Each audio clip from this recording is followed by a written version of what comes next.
మన సాయి కుమార్ గారి బ్రదర్ రవిశంకర్ గారు కెంపే గౌడ అనే ఒక మూవీలో ఒక డైలాగ్ చెప్పారండి.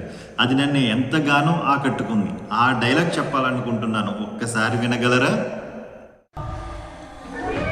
ಏನ್ ಎಸ್ ಪಿ ಅನ್ನ ಆಯ್ತಾ ಶಾಕಾಯ್ತಾ ಆಗಿರ್ಲೇಬೇಕು. ಆಗಬೇಕು ಅಂತ ಜಾಗ ಕರ್ಕೊಂಡು ಬಂದಿತ್ತು. ನಿನಗೆ ಪ್ರಮೋಷನ್ ಕೊಟ್ಟು ನಿನ್ನ ಡಿಪಾರ್ಟ್ಮೆಂಟ್ ಆದ್ರೆ ಮಾಡಿದ ರೋಡ್ಗೆ ಪೋಸ್ಟಿಂಗ್ చేపిస్తున్నా ಅನ್ನೋ.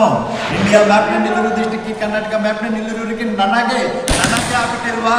ಏನ್ ಮಾಡ್ತೀಯಾ? ಇದು ನನ್ನೂರು, ನನ್ನ ಏರಿಯಾ. ನಾನು ಬೆಂಗಳೂರಲ್ಲಿ ಗುಡುಗುತ್ತರೆ, ಉಡುಪಿ ಮಂಗಳೂರು ಹಾಕೊಂಡು ನಡ್ಕೋಗುತ್ತೆ, ತೆಂಗಿ ಕೊಡುತ್ತೆ, ಅಂದ್ರೆ ಅಷ್ಟು ಎಗ್ರೋಗುತ್ತೆ. ಇದು ಯಾರು ಮುಖ ಕೊಟ್ಟೆ ಕಣೋ? మన సాయి కుమార్ గారి బ్రదర్ రవిశంకర్ గారు కెంపే గౌడ అనే ఒక మూవీలో ఒక డైలాగ్ చెప్పారండి. అది నన్ను ఎంతగానో ఆకట్టుకుంది. ఆ డైలాగ్ చెప్పాలనుకుంటున్నాను, ఒక్కసారి వినగలరా? ಏನ್ ಎಸ್ ಪಿ ಅನ್ನ ಆಯ್ತಾ ಶಾಕಾಯ್ತಾ ಆಗಿರ್ಲೇಬೇಕು. ಆಗಬೇಕು ಅಂತ ಜಾಗ ಕರ್ಕೊಂಡು ಬಂದಿತ್ತು. ನಿನಗೆ ಪ್ರಮೋಷನ್ ಕೊಟ್ಟು ನಿನ್ನ ಡಿಪಾರ್ಟ್ಮೆಂಟ್ ಆದ್ರೆ ಮಾಡಿದ ರೋಡ್ಗೆ ಪೋಸ್ಟಿಂಗ್ చేపిస్తున్నా ಅನ್ನೋ. ಇಂಡಿಯಾ ಮ್ಯಾಪ್ನ ನೆಲ್ಲೂರು ಡಿಸ್ಟ್ರಿಕ್ಟ್ ಕರ್ನಾಟಕ ಮ್ಯಾಪ್ನ ನೆಲ್ಲೂರಿಗೆ ನನಗೆ ಆಗ್ಬಿಟ್ಟಿಲ್ವಾ? ಏನ್ ಮಾಡ್ತೀಯಾ? ಇದು ನನ್ನೂರು, ನನ್ನ ಏರಿಯಾ. ನಾನು ಬೆಂಗಳೂರಲ್ಲಿ ಗುಡುಗುತ್ತರೆ, ಉಡುಪಿ ಮಂಗಳೂರು ಹಾಕೊಂಡು ನಡ್ಕೋಗುತ್ತೆ, ತೆಂಗಿ ಕೊಡುತ್ತೆ, ಅಂದ್ರೆ ಅಷ್ಟು ಎಗ್ರೋಗುತ್ತೆ. ಇದು ಯಾರು ಮುಖ ಕೊಟ್ಟೆ ಕಣೋ?